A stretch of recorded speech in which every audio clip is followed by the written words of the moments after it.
Você já viveu alguma situação que você disse assim: meu, que chatice viver isso aqui?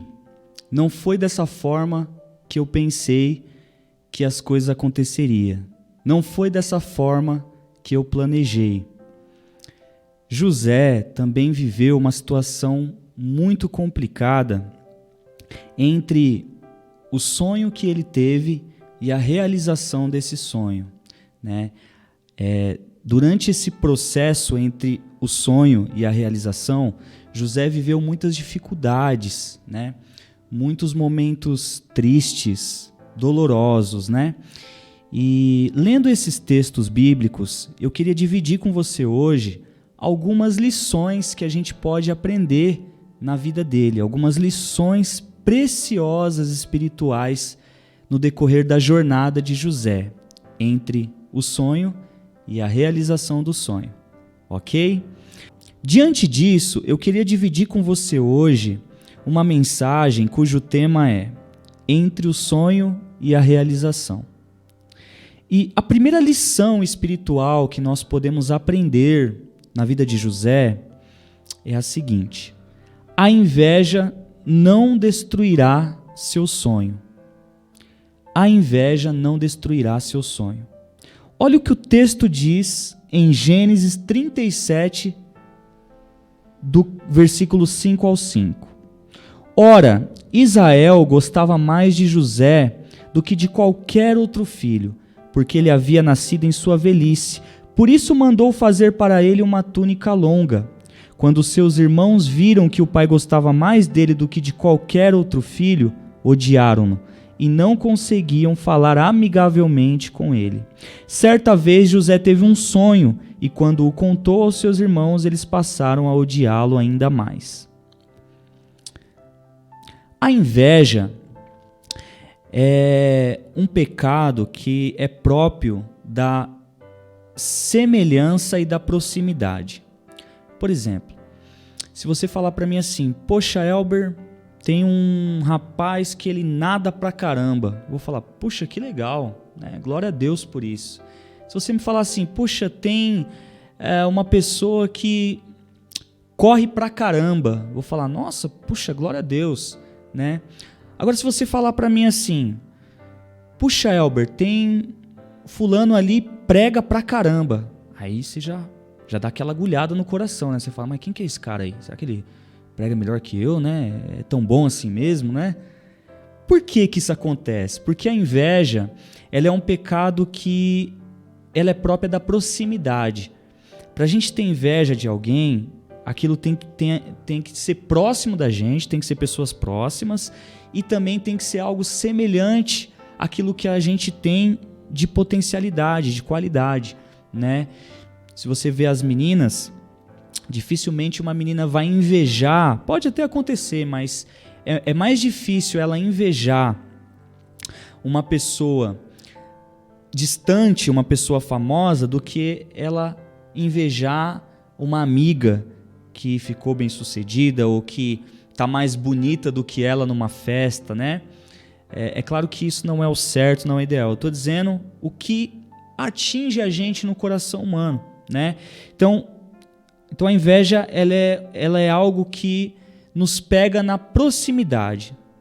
Normalmente temos inveja de pessoas próximas e de pessoas que têm aquilo que algo que é semelhante a nós, né? E no caso de José não foi diferente, né? José, ele tinha a atenção do pai, né? E os irmãos, por ser irmão próximo, né?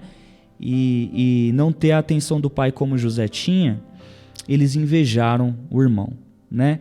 E o que eles fizeram? Eles tramaram matar José, né? Tramaram aniquilar, destruir, porque é isso que a inveja faz. A pessoa que é cometida de inveja, ela não consegue lidar com o brilho do outro, né? Ela se incomoda com o brilho do outro. Ninguém pode brilhar perto dela, ela precisa ofuscar o brilho das pessoas para que ela se destaque, né? Então, a pessoa invejosa, normalmente, é uma pessoa que costuma depreciar qualquer potencialidade do outro, né? Ela costuma... Porque assim, a pessoa invejosa ela é competitiva, no sentido destrutivo, né? Ela procura sempre superar o outro. Se ela não consegue superar, então ela tenta destruir, ela tenta atingir, ela tenta agredir, né? Ridicularizar, zombar, né? Então isso é característica da inveja, né? E não foi diferente com José. Os irmãos tentaram destruir ele, né? A inveja também, ela está muito ligada a uma fraca autoestima, né? Porque a pessoa ela tem uma convicção muito fraca da sua identidade, né? Então a mente do invejoso pensa assim: o outro não pode ser, porque se o outro ser, eu não vou estar sendo, né? Eu não estou sendo. Então, para eu ser, o outro tem que deixar de ser, né? O invejoso ele não consegue entender que todo mundo pode brilhar, né? E como que a gente combate a inveja, né? Como que nós podemos combater a inveja? Ora, admirando e se alegrando com o brilho do outro, né? O fato do outro ter qualidades, brilhar, se destacar, isso não quer dizer que você também não tenha a sua qualidade, o seu brilho, o seu destaque, né? Então, o antídoto contra a inveja é a gente glorificar a Deus pela vida do próximo. Puxa, se o outro é bom nisso, glória a Deus por isso, né? E que ele seja cada vez melhor e que eu possa contribuir para que ele ou ela seja melhor ainda, né? Então essa é a primeira lição espiritual que a gente pode tirar, né? A inveja não destruirá seu sonho. Por que eu estou dizendo isso? Porque os irmãos de José tentaram destruir o sonho de José. Os irmãos de José atacaram José, venderam José, né, como escravo para o Egito, né? E tentaram dar fim a José, né? José falou para eles que teve um sonho, né? E eles não queriam que José realizasse esse sonho. Eles não queriam de maneira nenhuma que isso se cumprisse. E a inveja fez isso, fez eles destruir, tentar matar o próprio irmão, né? A segunda lição espiritual que nós podemos aprender, né, entre o sonho e a realização do sonho de José, né, é a seguinte: é que o bem de Deus supera o mal das pessoas. Puxa, que revelação preciosa essa, né? Grave isso no seu coração. O bem de Deus supera o mal das pessoas. Olha o que o texto diz em Gênesis 50, 19 e 20. José, porém, lhes disse: não tenha medo. Estaria eu no lugar de Deus? Vocês planejaram o mal contra mim, mas Deus o tornou em bem, para que hoje fosse preservada a vida de muitos. Vocês planejaram o mal contra mim, mas Deus o tornou em bem. Puxa, como é bom saber disso, né? Como é bom saber que quando nós servimos a Deus e somos pessoas de Deus, ainda que planejem o mal contra nós, ainda que as pessoas nas suas escolhas invejosas, pecaminosas, tentem destruir os nossos sonhos, o texto diz que Deus tornou em bem. Por quê? Porque os irmãos de José venderam ele para o Egito, né? Mas esse texto já relata lá no final, quando José se tornou o governador do Egito, né? Porque Deus honrou José. Então, o que eu quero dizer com isso, né? Qual que é as lições que a gente pode aprender com isso, né? Então, Deus torna as escolhas maldosas que as pessoas fazem ao nosso respeito em bem. Se você é uma pessoa de Deus, Deus vai fazer cooperar para o bem até as escolhas ruins das pessoas. Puxa, que lição preciosa, né? No coração dos irmãos, eles tramavam a queda de José. Eles tramavam a morte de José, a destruição de José. Mas no coração de Deus, Deus tinha um projeto glorioso para José. Enquanto os irmãos, na sua inveja, estavam agindo para destruir, Deus estava por trás disso, trabalhando para que José fosse governador do Egito, né? Então, o bem de Deus supera o mal. A ação de Deus se sobrepõe sobre as maldades alheias. Glória a Deus por isso, né? A terceira verdade, a terceira lição espiritual que nós podemos tirar desse processo entre a realização do sonho, entre o sonho e a realização do sonho, é a seguinte: Deus muda rótulos e histórias. Puxa, essa verdade é muito profunda. Olha só, presta atenção no que o texto diz aqui em Gênesis 39, 12 e 14. Ela o agarrou pelo manto e voltou a convidá-lo. Vamos, deite-se comigo. Mas ele fugiu da casa, deixando o manto na mão dela. Quando ela viu que ao fugir ele tinha deixado o manto em sua mão, chamou o empregado e lhes disse: Vejam, este hebreu nos foi trazido para nos insultar. Ele entrou aqui e tentou abusar de mim, mas eu gritei. Você já deve ter ouvido essa história de José, né? Onde a esposa de Potifar tentou assediá-lo por diversas vezes, né? E José, ele se manteve fiel a Deus, né? No processo de tentação, ele conseguiu, né, ser fiel a Deus. E nesse último estágio desse processo de tentação, ela agarrou ele. Quando eles estavam sozinhos dentro de casa, ela agarrou ele e José fugiu, né, para ser fiel a Deus, ser fiel aos valores de Deus e ser fiel ao marido, né, né, no caso ao Potifar, a ela mesmo e a ele mesmo, né?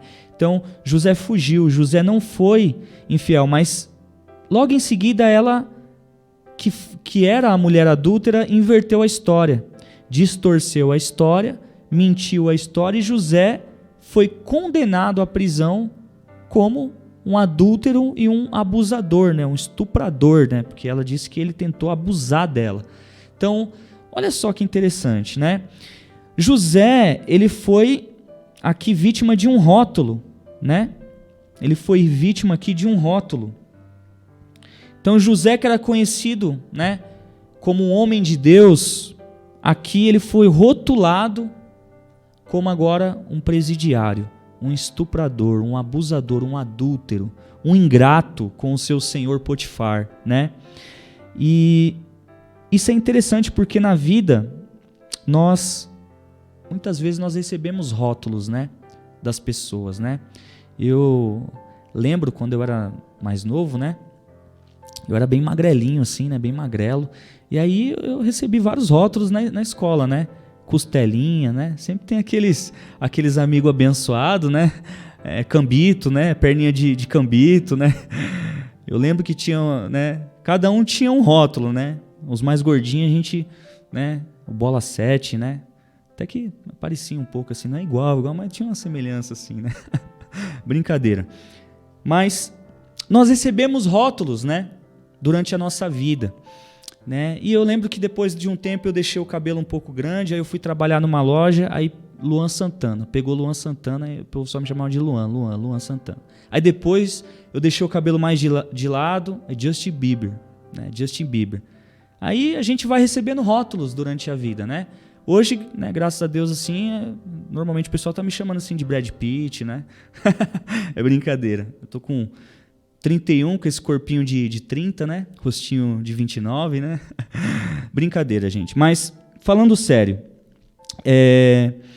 nós recebemos rótulos, né? Nós recebemos rótulos na nossa vida. E nós recebemos rótulos na nossa vida. E Deus é especialista em mudar rótulos. Eu queria dizer isso para você hoje. Deus é especialista em mudar rótulos. José foi rotulado como estuprador e adúltero. E você, na sua vida, na sua infância ou nos dias atuais? O que te rotularam? O que as pessoas te rotulam, né? A gente recebe vários rótulos, né?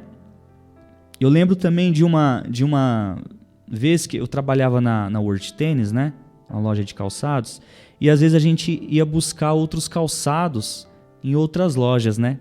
E uma vez eu estava com um amigo e a gente foi buscar um tênis lá, né, para um cliente específico. E quando a gente estava voltando, a gente passou por uma loja e eu vi, acho que foi eu não lembro se foi uma mochila ou se foi um tênis, eu acho que foi um tênis. E eu achei legal o tênis, eu falei, puxa, caramba, que tênis da hora. Aí ele pegou e olhou assim, aí ele olhou pra cima assim, pro nome da loja, né? E o nome da loja era Babylu. Aí ele, pô, cara, olhando tênis na Babylu, cara, loja Babylu. Aí eu olhei e falei, putz, cara, pior, né? Mas o tênis era legal, era até legal, mas Babylu, a loja, né? Beleza, né? Aí chegou na loja lá, pegou, né? Babylu. Aí eu também arrumei um pra eles no mesmo nível, né? Pra não ficar por baixo. E tá tudo certo, né? Aí, mas são rótulos, né? E eu lembro que quando chegava alguma cliente, né? Eu, novo ali, jovem, né? Às vezes chegava ali uma menina bonita, apresentável, eu ia atender, né? De repente podia ser até a prometida, a Rebeca, né? Aí eu tava atendendo a cliente, aí chegava o meu amigo ali, né? Ô Babylu, sabe onde que tem o Mizuno Creation, onde que tá no estoque? Né? Coisas de amigos, né? Amigos gostam de... só pra brincar, né? Mas enfim, só para descontrair a mensagem, mas o que eu estou querendo dizer? Nós recebemos rótulos na nossa vida, né? Nós recebemos... falando nisso, um abraço aí, né? Eu vou mandar esse vídeo para vocês aí, o Robertinho, a Luna, o Edu Hayata. Saudade de vocês. Tempo precioso na loja. Nós recebemos rótulos na nossa vida, né? E a gente é taxado, né? Por diversas nomenclaturas, né? Então, e aí, né, foi mudando, né? Então, alguns, né, me chamam aí de teólogo, pastor, professor, psicólogo, né? Alguns a gente gosta, né? Fala, puxa, caramba, né? Aí tem o profeta, né? Varão, e por aí vai, né? Irmão, e a gente vai sendo rotulado, a gente vai sendo taxado. Mas a questão existem alguns rótulos que eu não vou falar aqui também, né? Porque é meio pejorativo, que a gente tem também, todo mundo recebe rótulos pejorativos, né? Mas a ideia que eu quero passar é assim, Deus, ele é especialista em mudar rótulos, né? Existem alguns rótulos nas nossas vidas que nos ferem, que nos machucam, que nos entristecem, como esse que José recebeu.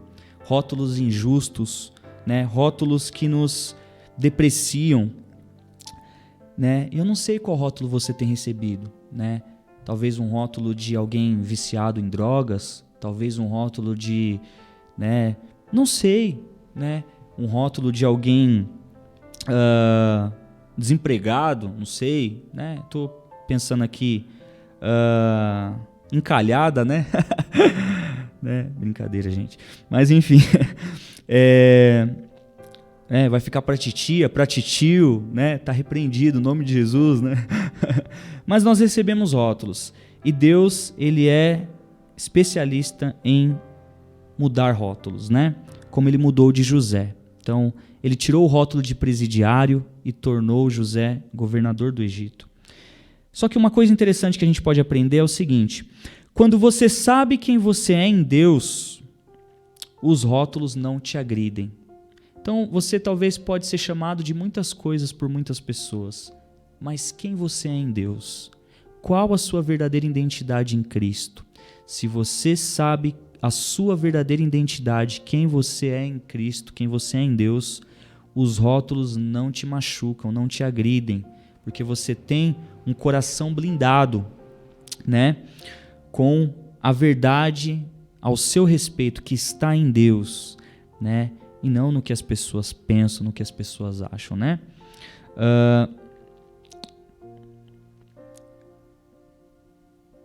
Bom, outra coisa que eu queria dividir sobre essa questão de rótulos é o seguinte: por causa do propósito de Deus, às vezes Deus permite o rótulo enganoso permanecer por algum tempo. Olha que verdade interessante.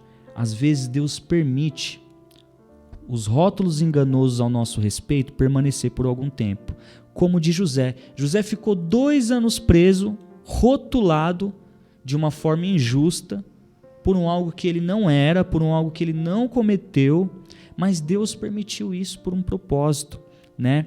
Então Deus, ele costuma esconder as pessoas antes de usá-las, né? Deus, ele costuma trabalhar no secreto. Deus costuma esconder em embrulhos de humilhação, em embrulhos de incompreensão, os seus vasos preciosos, né? Então, antes de Deus usar grandes homens e mulheres de Deus, normalmente eles passam por rotulações, passam por embrulhos, né? Por estigmas que as pessoas colocam, né? O diabo ama fazer isso, o diabo ama distorcer a identidade daqueles que servem a Deus, atacar a identidade, né? Daqueles que servem a Deus. Então, essa é uma lição preciosa que a gente pode aprender, né, nessa história. Então, a gente já aprendeu 3 lições aqui, que a inveja não destruirá seu sonho, né? Que o bem de Deus supera o mal das pessoas. E em terceiro, que Deus muda os rótulos e as histórias, né? Deus pode mudar a sua história. Deus é o Deus do impossível, né? Não se prenda ao rótulo que taxaram você ou que você mesmo se taxou. Deus é poderoso o suficiente para mudar qualquer tipo de rótulo. Ele é o Deus do impossível. Aleluias, né? Glória a Deus. A última lição preciosa que nós podemos aprender é a seguinte: a prisão é um estágio necessário. Grave isso com você. A prisão é um estágio necessário. Então, antes de José ser governador do Egito, ele foi preso e ficou 2 anos preso, né? Vamos ver o texto aqui, Gênesis 39, do 19 ao 20. Quando o seu senhor ouviu o que a sua mulher lhe disse, foi assim que o seu escravo me tratou, ficou indignado. Mandou buscar José e lançou-o na prisão, em que eram postos os prisioneiros do rei. José ficou na prisão. Então, na maioria das vezes, entre um sonho e a realização desse sonho, existe uma prisão, né? A prisão pode não ser física como a de José, mas existe um processo de prisão. Por quê? Porque na prisão é o lugar onde Deus vai provar as nossas motivações e as nossas intenções. Eu vou te explicar um pouco melhor sobre isso. José foi fiel no momento que a mulher, né, casada, né, quis cometer o adultério com ele. Mas só na prisão que Deus pôde realmente ver se José foi fiel por interesse nas promessas de Deus, por medo da consequência do pecado ou realmente por amor a Deus. Porque aquele que é fiel a Deus por amor à sua palavra, ele não murmura diante dos desertos da vida, diante das prisões da vida. Ele continua adorando. Então ele não é fiel para receber a recompensa, por interesse de barganha nas promessas de Deus, embora Deus abençoe e ele recompensa aqueles que é fiel, mas o verdadeiro cristão, aquele que realmente ama a Deus e é fiel a Deus, ele não vai ser fiel por interesse na promessa e nem por medo da consequência, mas sim por amor a Deus. E isso se mostra no deserto, né? Isso se mostra na prisão, isso se mostra na dificuldade, isso se mostra na adversidade, isso se mostra quando as coisas não estão do jeito que a gente quer, quando as coisas nos afligem de forma que a gente não gostaria que fosse. É nesses momentos que a gente precisa ser fiel verdadeiramente, continuar adorando, sem entender, sem compreender e continuar crendo que Deus é fiel para cumprir a promessa dele, né? E José ficou 2 anos até isso se cumprir, né? Mas, então, a prisão precede o sonho. Todo sonho, antes da realização, você pode ter certeza que uma prisão vai preceder. Assim como as provações precedem as bênçãos. Grandes provações precedem grandes bênçãos. As prisões precedem as realizações dos sonhos, né? A prisão também é um cenário onde aos olhos humanos já era, né? A prisão, o que é a prisão? A prisão é um lugar do impossível, né? É o lugar onde nós carecemos do sobrenatural de Deus. Por quê? Quem mandou José para a prisão não foi qualquer pessoa, foi o capitão da guarda, foi o segundo do faraó. Imagina, você ser preso sendo acusado de ter traído o seu senhor, que é o vice-presidente da nação, por exemplo. Né? Era o que estava acontecendo. O capitão da guarda, que era praticamente o segundo do faraó, que os capitões, normalmente eles eram ali uma autoridade muito, praticamente só abaixo do faraó, do rei. Né? E ele que colocou José na prisão, né? Com a percepção de que José tinha estuprado a esposa dele, abusado da esposa dele. Agora imagina, já era, acabou, né? Não tem mais jeito, não tem mais sonho, não tem como se cumprir, né? Então a prisão é um lugar onde tudo aquilo que Deus tem falado ao nosso respeito parece que não faz sentido. Parece que é o beco sem saída. É onde fala, né, ou Deus é ou Deus não é comigo. Né? E é nessas horas que é a oportunidade de Deus manifestar o seu sobrenatural. Né? Então a prisão é um lugar onde nós carecemos do sobrenatural de Deus. Né? Bom, é isso, gente. Então, só para recapitular, entre o sonho e a realização, nós podemos aprender algumas lições com José. Quais? 4 lições preciosas. Que a inveja não destruirá seu sonho. Que o bem de Deus supera o mal das pessoas. Que Deus muda rótulos e histórias. E que a prisão é um estágio necessário que precede o cumprimento dos sonhos. Tá bom? Gente, quero orar pela sua vida, né? Se você gostou do vídeo, deixa o seu like, curta, compartilha. Isso é uma maneira de você... É uma forma de gratidão, né? Se essa palavra tem falado no seu coração, é uma forma de você manifestar gratidão e o YouTube vai entender que você gostou do vídeo e ele vai impulsionar isso para mais pessoas e outras pessoas poderão ser abençoadas, né? Com essa palavra, né? Se você também se sentiu abençoado, faça isso para me ajudar o canal e ajudar outras pessoas também, tá bom? Vou orar por você. Onde você estiver na sua casa, né? Ouça agora com os ouvidos do seu coração. Concentre nesta oração, né? Feche seus olhos e receba essa oração com fé, com confiança, tá bom? Senhor, eu coloco diante das tuas mãos, ó Deus, cada pessoa que ouviu essa palavra, cada pessoa que está por trás desse vídeo, me vendo, me ouvindo. Deus, eu não sei quais são as prisões dessas pessoas, eu não sei, né, quais cenários elas estão vivendo, eu não sei quais rótulos elas têm tido, têm recebido na vida delas. Eu não sei, ó Deus, como está a vida dessas pessoas, mas o Senhor conhece cada uma delas.